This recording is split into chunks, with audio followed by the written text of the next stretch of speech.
மனச்சான்று நம் தமிழ் தேசிய வழிமொழி. போற்றுதற்கும் வணக்கத்திற்கும் உரிய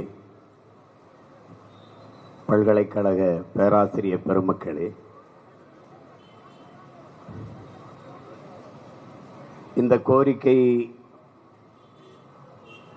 போராட்டத்தை முன்னின்று ஒருங்கிணைத்து நடத்தி கொண்டிருக்கிற மதிப்புமிக்க பெருமக்களே, உங்கள் அனைவருக்கும் என்னுடைய அன்பும் வணக்கமும். இவன் சாக்ரட்டிஸ், இவன் பிளாட்டோ, இவன் அரிஸ்டாட்டில், இவன் அம்பேத்கர், இவன் மார்க்ஸ், இவன் லெனின், இவன் பிடல் காஸ்ட்ரோ, சேகுவேரா, இதையெல்லாம் உலகத்திற்கு அறிமுகப்படுத்திய பெருமக்கள், அறிவை போதித்த ஆசிரியர் பெருமக்கள் தான். அறிவார்ந்த பெருமக்களே,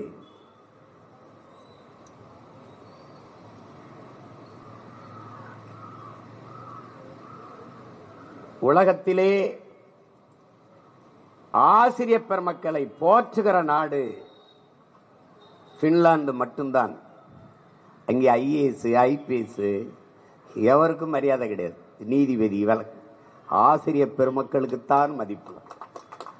காரணம், இவர் ஐஏஎஸ் ஆனது, இவர் ஐபிஎஸ் ஆனது, இவர் நீதிபதி ஆனது, இவர் அமைச்சரானதெல்லாம் ஆசிரியர் பெருமக்களால் தான்.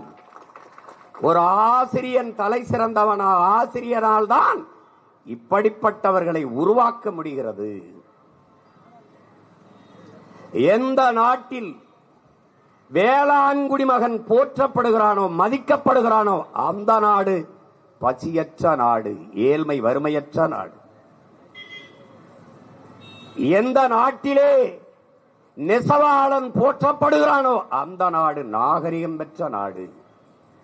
எந்த நாட்டில் ஆசிரியர் பெருமக்கள் போற்றப்படுகிறார்களோ, அந்த நாடுதான் அறிவார்ந்த நாடு.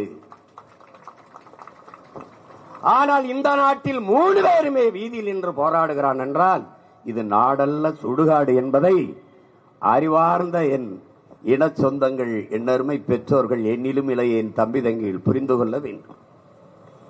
அறிவை போதிக்கிற ஆசிரியர் பெருமக்கள் வீதியில் நின்று உரிமைக்காக போராடுகிறார்கள் என்றால் எப்படிப்பட்ட ஆட்சி!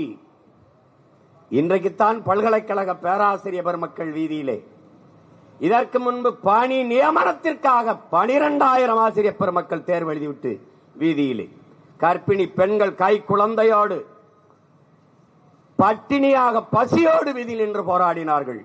இதே நாட்டிலே பகுதி நேர ஆசிரியர் பெருமக்கள் பணி நிரந்தரத்திற்காக பல்லாயிரக்கணக்கான ஆசிரியர் பெருமக்கள் வீதியிலே போராடினார்கள்.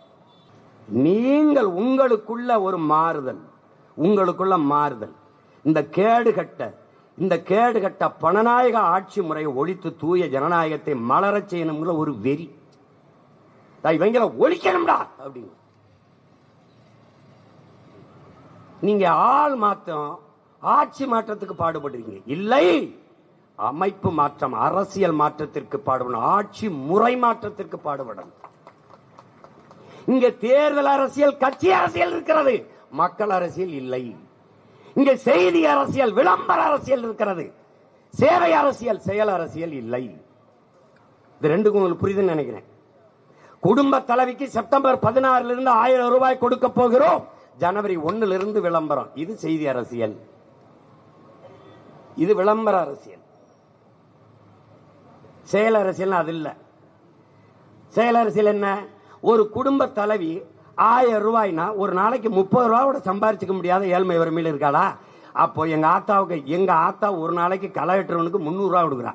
என்னத்துக்கு நீ 30 ரூபாய் கொடுக்குறா? அப்போ என் தாய்க்கு ஒரு நாளைக்கு 30 ரூபாய் ஈட்டிக் கொள்வதற்கான வாய்ப்பை ஏற்படுத்திக் கொள்வது மக்கள் அரசியல். அது சேவை அரசியல், செயல் அரசியல். இதுதான் நாம நிறுவ வேண்டிய அரசியல். இல்லைன்னா நீங்க இருப்பிய, நீங்க போனவிட உங்க பிள்ளை வந்து போராடும், அப்ப அவன் பிள்ளை போராடும். அப்ப போராட்டத்தை இன்னொரு தலைமுறைக்கு கையளிக்க போகிறீர்களா? இல்ல இதோட முற்று பெற்று நீங்கள் வீதியில் நிற்பது போல என் தலைமுறை நிற்க கூடாது என்று ஒரு நிலையை உருவாக்க போகிறீர்களா? முன்னாள் முதல்வர் ஐயா கருணாநிதி அவர்கள் எப்படி திரும்ப பெற்றார்களோ அப்படி இந்த வரைவை நீங்கள் சட்ட முன்வரவை திரும்ப பெற வேண்டும் என்பது போராடி கொண்டிருக்கிற பேராசிரியர் பெருமக்களின் வாயிலாக நான் முன்வைக்கிற கோரிக்கை, அப்படி இல்லை என்றால் இன்றைக்கு அவர்கள் முன்னெடுத்திருக்கிற இந்த போராட்டத்தை நாங்கள் முன்னெடுப்போம். தேர்தல் நேரத்திலே களத்திலே இதை ஒரு முதன்மையான சிக்கலாக, பிரச்சனையாக, மெயின் இஷ்யூவாக வைத்து இதை மக்களிடத்தில் கொண்டு போய் சேர்ப்போம். முன்னாடி உட்கார்ந்திருக்கிற பேராசிரியர் பெருமக்கள் 200 பேராக இருந்தாலும் அவர்களிடத்திலே கல்வி பயின்ற மாணவ பிள்ளைகள் பல லட்சக்கணக்கானவர்கள் இந்த நாடெங்கிலும் இருக்கிறார்கள் என்பதை நினைவில் வைத்துக் கொண்டு இந்த சட்ட முன்வரைவை நீங்கள் திரும்ப பெற வேண்டும் என்கிற கோரிக்கையை முன்வைக்கிறேன். எப்பவுமே புரட்சி எப்போதும் வெல்லும். உங்கள் போராட்டத்தின் வெற்றியும் அதை சொல்லும். உறுதியாக இந்த சட்ட முன்வரைவை திரும்ப பெறுகிறோம் என்கிற அறிக்கை விரைவில் வரும். அப்படி வரவில்லை என்றாலும் இந்த முன்வரைவு அப்படி கிடப்பில் போடப்படும், நிறைவேற்றப்படாது. நீங்கள் நம்பிக்கையோடு உங்கள் போராட்டத்தை முடித்துக்கொண்டு நீங்கள் பணிக்கு செல்லுங்கள். இந்த பணியை எங்களிடத்தில் விட்டு செல்லுங்கள். இது எங்களுடைய பொறுப்பு, எங்களுடைய கடமை. நீங்கள் இப்படி நின்று போராடுவதை பார்க்கிற போது என்னுடைய பேராசிரியர் பெருமக்கள் அமர்ந்து போராடுவது போல ஒரு வழியை தருகிறது. அந்த வழியை நான் உள்வாங்கிக் கொள்கிறேன். உங்களுடைய கோரிக்கை மிக நியாயமானது என்பதை முன்மொழிந்து அரசுக்கு இதை வலியுறுத்துகிறேன். இந்த முன்வரைவை இந்த கல்லூரிகளை தனியார் பல்கலைக்கழகங்களுக்கு கொடுப்பதை அல்லது தாரை வார்ப்பதை அல்லது பல்கலைக்கழகங்களாக மாற்றுவதை நீங்கள் கைவிட வேண்டும் என்று கோரிக்கையை முன்வைத்து அரசுக்கு இந்த கோரிக்கையை முன்வைக்கிறேன். உறுதியாக உங்களுடைய போராட்டம் வெல்லும்.